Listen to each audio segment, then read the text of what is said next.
नमस्कार दोस्तों।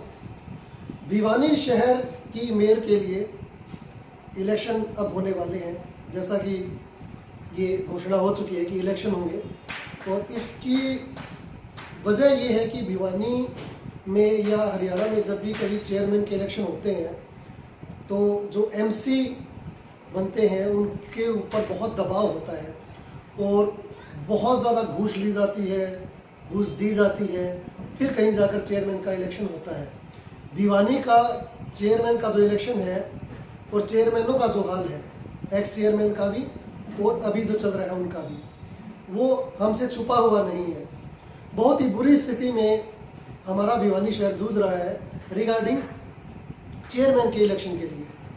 जो हमारी शहर के मेयर बनेंगे या बनेंगी, उनके लिए अब आम जनता के ऊपर बात आ गई है।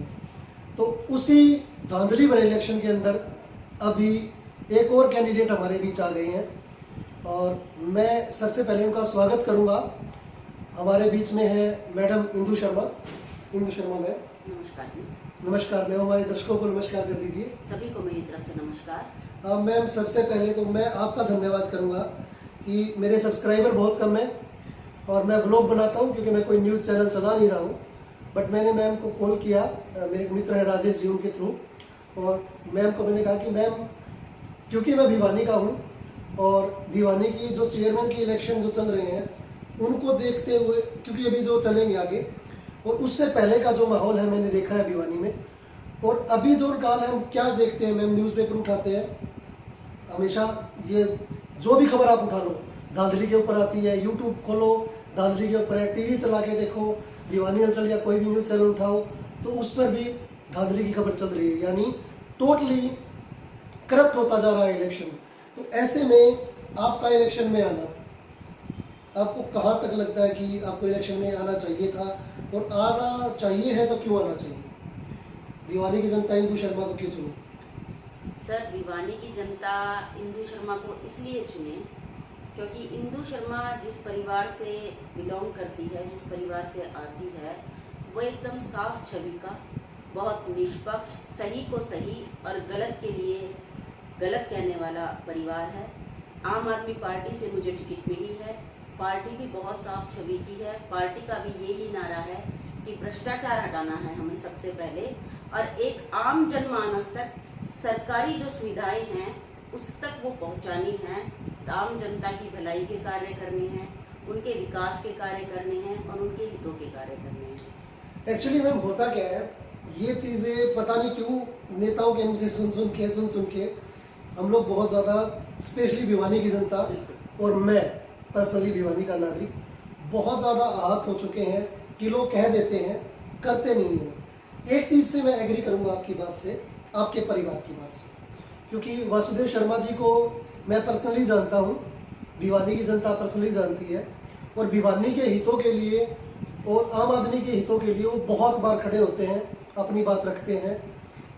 और जो सर हैं, मैं सर को भी जानता हूँ, जो मैम के हस्बैंड है, और इनके पूरे परिवार से मैं बहुत अच्छे से परिचित हूँ।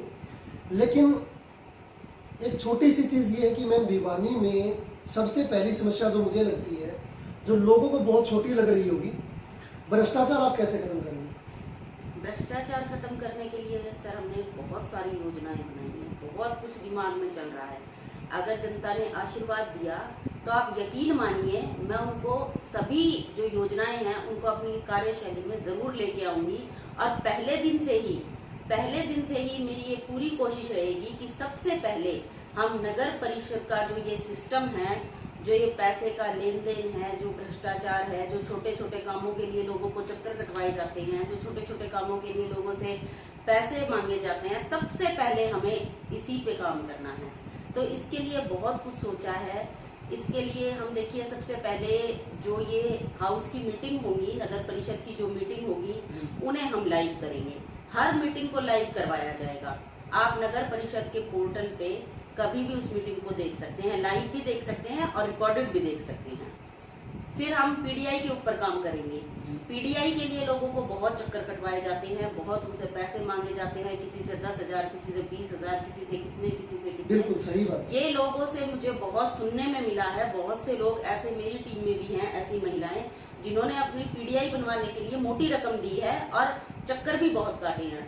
तो इसके लिए हम पीडीआई की समस्या को सॉल्व करने के लिए पीडीआई को ऑनलाइन करेंगे। जी, बहुत अच्छा विचार है ये भी। तीसरी समस्या जो है सर, वो ये है कि लोगों को ये पता ही नहीं होता कि उनके नगर परिषद का खर्चा क्या हो रहा है और उसमें आ क्या रहा है सरकार के तरफ से, या और जो सोर्सेज हैं उनके थ्रू कितना पैसा नगर परिषद में आ रहा है। तो इसके लिए हम बहुत एक अच्छा काम करेंगे। जितना भी हिसाब किताब है उसको हम सारे हिसाब किताब को हम नगर परिषद के पोर्टल पे डालेंगे। एक आम आदमी भिवानी का हो चाहे बाहर का हो चाहे कोई भी हो, अगर नगर परिषद का हिसाब देखना चाहे तो वो किसी भी समय नगर परिषद का पोर्टल खोले और अपने नगर परिषद का हिसाब किताब देख सकता है कि सरकार की तरफ से कितनी ग्रांट आई और जो विभिन्न सोर्सेज हैं, डिफरेंट सोर्सेज हैं, उनकी तरफ से कितना पैसा नगर परिषद में आया। एक एक रुपए का हिसाब हम भिवानी की जनता को देंगे। जितने भी पार्षद हैं अपनी कमर कस लीजिए अच्छे से, क्योंकि ये चीज़ मुझे बहुत अच्छी लगी कि रिकॉर्ड जो है ना, मोस्टली 2-4 मैं पढ़े लिखे भी क्या, 2-4 बहुत ज़्यादा जागरूक है, वो ITR वगैरह कुछ लगा के निकलवा लेते हैं। वरना आम आदमी सोचता है कि पहले अपनी रोज़मर्रा की ज़रूरतें पूरी करूं, उसके बाद कहीं जाके कौन ये चीज़ें लगवाने के लिए जाएगा कोर्ट में। तो ये चीज़ बहुत अच्छी है कि आम आदमी की पहुंच में आ गया है और आम आदमी एक नेट के ऊपर बस एक उंगली चलानी है, बच्चे को भी बोलेगा घर में कि बेटा एक बार देखना नगर परिषद का क्या हाल है, कितना पैसा हमारे एरिया में आया है, तो सारी चीज़ें उनको पता चल जाएंगी। मैं क्या दिल्ली से मैं कंपेयर कर रहा हूँ भिवानी को, कि जैसे केजरीवाल जी ने दिल्ली में किया है, किसी को अपना फ़ोटो चेंज करवाना है तो वो 6 बजे काम पे से आके कॉल कर देगा कि जी कल मैं 6 बजे काम पे से आऊँगा, और फिर उसके घर पे आदमी आता है और वो उनका पिक्चर ले लेता है, या आधार कार्ड बनाना है तो उंगलियों के फिंगरप्रिंट्स ले लेता है, तो बहुत हेल्प होती है आम आदमी को। अब यहाँ क्या है कि मुझे मेरा बहुत गंदा एक पिक्चर आया हुआ है, जब मैं 17-18 साल का था, तो वो पिक्चर मेरे वोटर ID कार्ड पे आया हुआ है। मैं 3 बार जाया हूँ मैं भिवानी कोर्ट में कि मेरा ये पिक्चर जो है चेंज कर दीजिए। मैं फीस भी जमा करवाया हूँ, उसका कोई कॉल नहीं आया। 3 बार मैं जाया हूँ, कोई मतलब नहीं। तो क्या हम लोगों को भी कभी मतलब सोचने में आ रहा है कि ऐसी फैसिलिटी मिलेगी कि इससे लोगों को रोज़गार मिलेगा, जो बच्चे नए जो जिनको आप लोग प्रोवाइड करवाओगे वो घरों में जाएंगे और जाकर लोगों की समस्याओं को सोल्व करेंगे। किसी की पेंशन बनवानी है, कोई और है, तो कोई बहुत ज़्यादा बुजुर्ग है वो जा नहीं सकता। चलो मैं युवा हूँ, मैं 3 बार जाके आ गया, लेकिन अगर कोई बुजुर्ग व्यक्ति है वो नहीं पहुँच पाता है वहाँ तक, तो क्या आप उनके लिए कुछ ऐसा आपके दिमाग में कोई योजना है कि वो कम से कम उन लोगों के लिए जो अपाहिज है, हैंडीकैप है, बुजुर्ग है, एज्ड है, तो आप उनके लिए क्या कुछ दिमाग में? बिल्कुल सर, इसके लिए हमने एक प्लान बनाया है कि नगर परिषद के किसी को चक्कर ना काटनी पड़े। इसके लिए हर वार्ड में नगर परिषद का एक समस्या और समाधान केंद्र खोला जाएगा। उसमें 2 व्यक्ति 9 से 5 बजे तक हमेशा अवेलेबल होंगे। किसी को नगर परिषद के चक्कर काटने की जरूरत नहीं है। कोई भी वार्ड का महिला हो, बुजुर्ग हो, व्यक्ति हो, बच्चा हो, किसी का कोई भी काम है, वो अपने ही वार्ड में उस केंद्र पे जाके नगर परिषद से रिलेटेड कोई भी काम है अपने कागज जमा करवाए, और हम पूरी कोशिश करेंगे कि ज्यादा से ज्यादा सुविधाएं वहां पे उपलब्ध करवाएं ताकि उनकी समस्याओं का समाधान वहीं की वहीं हो सके। चलिए मैम, ये भी बहुत अच्छी आपने बात बताई। अब मैं आता हूँ पानी की समस्या पे। ये समस्या दिखने में बहुत छोटी है, लेकिन भिवानी शहर के लिए मैम ये बहुत बड़ी समस्या है। क्यों है मैं बताता हूँ आपको। हर आदमी घर में RO अफोर्ड नहीं कर सकता है। इवन मेरे घर में भी वो कैंपर वाला आता है, कैंपर प्रोवाइड करवा के जाता है पर डे, और वो 500 रुपये महीना मेरे से चार्ज करता है। मैं भिवानी में पानी का बिल भर रहा हूँ और मेरे को पीने के लिए स्वच्छ पानी नहीं मिल रहा। इवन कई बार तो इतना गंदा पानी आता है येलो कलर का, जिसको पीलिया पानी बोलते हैं चौखान गली में, तो कि पीलिया पानी आ गया, तो उससे ना तो नहाया जाता है मैम, अगर हम स्नान करने की बात करें, ना हम जो बर्तन वॉश करने वाली मेड भी मना कर देती है कि ये तो कैसा पानी आया हुआ है, बर्तन भी ज़्यादा गंदे हो जाएंगे। पीने का तो फिर उसको सवाल ही पैदा नहीं होता। तो पानी की समस्या के लिए आपने क्या सोचा है? सर देखिए, मैं अपने हर इंटरव्यू में या हर स्पीच में एक ही बात कहती हूँ, पानी जीवन का आधार है। मैं खुद एक गृहिणी हूँ, मुझे अच्छी तरह मालूम है कि पानी के बिना तो एक औरत का ही क्या, किसी का भी मतलब गुजारा है ही नहीं। सबसे पहले उठते ही हमें पानी की जरूरत पड़ती है। तो पानी की समस्या इस भिवानी में सबसे ज़्यादा है। मैं खुद वार्डों के दौरे कर रही हूँ, तो ये लोगों की सबसे बड़ी समस्या है कि पीने के पानी में सीवरेज का पानी मिल के आता है। जी बिल्कुल आता है। हाँ, तो इसके लिए बहुत अच्छे हम काम करेंगे। बाहर से इंजीनियर्स बुलवाए जाएंगे जो ये देखेंगे कि कमियां स्ट्रक्चर में कहाँ हैं, जो ये सीवरेज का और जो पीने के पानी की जो पाइपलाइंस हैं उनको कैसे हम अलग अलग करके एक सिस्टम के तहत उनको ठीक करवाएं, ताकि वो आगे ये समस्या हो ही ना। ये था एजुकेटेड जवाब। मैंने एक हमारे एमसी साहब हैं, मैं किसी का नाम यहाँ नहीं लूँगा नहीं, उनसे मैंने सेम सवाल किया था कि यार पानी की समस्या का क्या सोच रहे हो। बोला आप आगे हैं, आप कर देंगे पानी की समस्या सोल्व। ये उसका जवाब था, यानी हम आ गए हैं, हम कर देंगे सोल्व। और वो आज तक हुई नहीं है। 10 साल पहले ये सवाल पूछा था। फिर मैं दूसरे वार्ड में एक एमसी से ये सवाल पूछ के आया था, पार्षद जी से, कि सर पानी की समस्या का कुछ करवाइए। इवन मैं चेयरमैन जी के पास भी गया था और उनका भी यही जवाब था कि अब हम आ गए हैं, सबको तो हम फिल्म का सलमान खान बनना है कि हम हैं, हम कर देंगे। और वो हमने किसी ने नहीं किया। ये सही जवाब है कि इनको भी पता है, अब ये जाके पानी की टूटी तो खोलेंगे नहीं, इनको भी पता है कि इंजीनियर आएगा, वो बताएगा कि कहाँ दिक्कत है। तो ये था एक सही जवाब जो आज तक के इतिहास में मुझे मिला है। मैम, ये तो था पानी पीने की समस्या। एक समस्या और भिवानी में पानी से रिलेटेड है कि पानी जगह जगह भर जाता है भिवानी में, और इतना ज़्यादा भर जाता है कि कई लोगों के तो घरों में खड़ा ही रहता है। तो इस कारण उनकी ज़मीनों के जो रेट है वो भी हमेशा डाउन रहते हैं, क्योंकि अगर वो कहीं अपना मकान बेचने की सोचे या कुछ करें या किसी को बाहर शिफ्ट होना है तो वो बेच ही नहीं पाते, क्योंकि लोग ये कह देते हैं भाई इनकी गली में तो पानी खड़ा रहता है। इवन राजेश जी की गली में मैं गया था, वहाँ पे शिवर के अंदर से पानी निकल रहा था। वो भी एक विकट समस्या का रूप है। तो ये पानी जो जमा हो रहा है ये भिवानी से निकलेगा कैसे?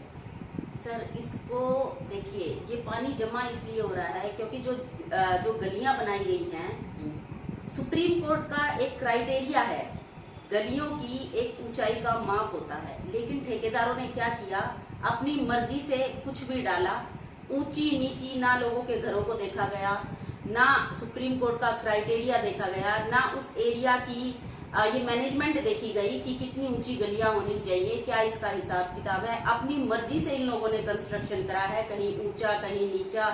तो ये सब कुछ देखिए, ये एक सिस्टम के तहत होगा। मैं ये नहीं कह सकती मैं एक एक गली को उखाड़ के मतलब ठीक करवा दूंगी। हाँ बिल्कुल, उससे परेशानियां भी बढ़ती हैं। लेकिन हर गली का, हर मोहल्ले का, हर वार्ड का पहले ये सिस्टम देखा जाएगा कि सिस्टम कहाँ गड़बड़ाया है। फिर उस पे वहाँ के लोगों से सलाह मशवरा करके उसके बाद अच्छे इंजीनियर्स, अच्छे इस जो इन चीज़ों की नॉलेज रखते हैं उन लोगों को बुलाया जाएगा और फिर इन चीज़ों पे काम किया जाएगा। ड्रेन सिस्टम भी बिल्कुल अच्छा बने, हाँ जी, ताकि ड्रेन सिस्टम से पानी बाहर निकाला जा सके। ये छोटी बड़ी गली है, जो भी है पानी तो निकलना ही चाहिए। हाँ जी। तो अगर आप लोगों का आशीर्वाद रहा और मैम चेयरमैन बन जाते हैं, मेयर बन जाते हैं भिवानी के, तो मैं ये चीज़ देखना चाहूँगा, वो कोई भी गली में खड़ा होकर ये ना कहे किसी भी पार्टी का कि देखो जी यहाँ तो गली फुटवा दी हमारी, हमें आने जाने में दिक्कत हो रही है। उसमें आप सहयोग कीजिए, काम फिर ये करके देंगे जैसा कि मैम ने प्रॉमिस किया है। मैम, लाइट का जो सिस्टम है बहुत ज़्यादा कट लाइट के आजकल में देखने को मिल रहा है, तो ये किस कारण से हो रहा है? जो औद्योगिकरण बढ़ रहा है और फैक्ट्रीज को ज़्यादा से ज़्यादा बिजली पहुँचाई जा रही है, एमएलए के घर पे, वो टू बी फ्रैंक चेयरमैन के घर पे, इन लोगों के घर पे लाइट का प्रबंध जो है 24 घंटे रहता है और आम आदमी इससे ज़्यादा जूझ रहा है। ये क्या, इसके ऊपर आपका क्या विचार है? देखिए सर, ये आम जनमानस केवल एक बिजली की समस्या से ही नहीं जूझ रहा है। सीवरेज की ले लीजिए समस्या। सीवरेज का पानी जो है लोगों के मेन गेट तक अड़ा हुआ है। लोगों को घर से निकलने के लिए जगह नहीं है कि वो अपने घर से बाहर निकल सकें। और सड़कों की समस्या ले लीजिए। अगर आज भिवानी में 15 मिनट बारिश हो जाती है तो चारों तरफ पानी पानी हो जाता है। सड़कों का इतना बुरा हाल है, मतलब एक लीपा पोती करी जा रही है। अभी अगर सीएम साहब का दौरा हो जाए तो रातों रात ये भिवानी में झाड़ू भी लग जाती है, सड़कें भी वो कहते हैं ना थेकली लग जाती है। ये लोग काम कर सकते हैं, ऐसा नहीं है काम नहीं कर सकते, पर नीयत नहीं है काम करने की। काम किस दिन होता है? जिस दिन सीएम साहब का दौरा होता है। और किन सड़कों पे काम होता है? जहां से वो निकलते हैं। रही बात बिजली की, तो बिजली की समस्या देखिए सर, ये बहुत गलत है कि आम जनमानस तक ये सुख सुविधाएं, ये मूल सुख सुविधाएं हैं, ये हर इंसान टैक्स देता है सरकार को। सरकार फ्री में कुछ नहीं करती है। हर बंदा जो रह रहा है शहर में, गांव में, वो हर तरीके से अपने लिए सुख सुविधाओं के लिए सरकार को टैक्स देता है। कपड़े का, खाने का, पीने का, एजुकेशन का, हर तरह से टैक्स देता है। लेकिन फिर भी उसको इतनी छोटी छोटी समस्याओं से जूझना पड़ता है। तो सरकार को इन चीजों में देखो कहीं ना कहीं शर्म आनी चाहिए और लोगों तक ये सुख सुविधाएं पहुंचानी चाहिए। मैम, आप एक गृहिणी हैं, फील्ड में आप आ गए हैं बिल्कुल। और बहुत अच्छे परिवार से हैं। हमारे भिवानी में बहुत सारी लेडीज़ हैं जो घर का भी काम देखती हैं, इवन डोमेस्टिक इंजीनियर है वो। लोग कहते हैं कि my mother is a house wife. मैं ये चीज़ें मानता ही नहीं। जो लेडी और डोमेस्टिक इंजीनियर होती है वो पूरे परिवार को, पूरे घर को बनाती है। मैं ये जानना चाहता हूँ कि जो महिलाएं काम भी कर रही हैं, जैसे कोई टीचिंग कर रही है, कोई कहीं जॉब कर रही है और उसके बाद वो फील्ड में भी है और अपना घर का काम भी संभाल रही है फील्ड से निकल के, तो उनके लिए आपका क्या संदेश है? आप एक बार हमारे दर्शकों को उनका संदेश दीजिए। मैं ऐसी महिलाओं को सैल्यूट करती हूँ जो देखिए परिवार का काम भी कर रही हैं, बच्चों का काम भी कर रही हैं, अपने डिपार्टमेंट का काम भी कर रही हैं, समाज के लिए भी कुछ करना चाहती हैं। तो ऐसी सभी महिलाओं को मेरी तरफ से प्रणाम। मैं ऐसी सभी महिलाओं का साथ चाहती हूँ जो आगे आएं और मेरा साथ दें इस लड़ाई में। क्योंकि देखिए मैं अपने आप को सौभाग्यशाली समझती हूँ कि भिवानी की जो ये सीट है ये फीमेल रिजर्व हुई। तो मेरी नज़र में मेरा ये मानना है कि भिवानी के फिलहाल जो हालात हैं उन हालातों को सुधारने में सिर्फ और सिर्फ एक औरत ही आगे आ सकती है। जो हालात हैं, छोटी छोटी सी जो मूलभूत सुविधाओं के लिए लोग तरस रहे हैं, वो एक औरत ही इन समस्याओं का समाधान कर सकती है। तो मैं अपनी सभी बहनों से ये ही हाथ जोड़कर विनती करूंगी कि आगे आइए और इस नगर परिषद की जो ये सीट है, महिला रिजर्व सीट, इसे अपने नाम करने में, इसे हमारे नाम करने में, इसे अपने नाम करने में मेरा सहयोग कीजिए। क्योंकि हमें भिवानी में बहुत काम करने हैं और मैं चाहती हूँ कि मेरी हर बहन मेरा सहयोग करे ताकि हम भिवानी को बहुत अच्छे विकास कार्य दे सके। बहुत बहुत धन्यवाद। ये थी मैडम इंदु शर्मा जो आम आदमी पार्टी की तरफ से चेयरमैन के लिए खड़ी हुई हैं। मैं भिवानी की जनता से ये कहूँगा कि जो बाकी से इन्होंने जवाब दिए हैं, हर एक सवाल का इनके पास जवाब था।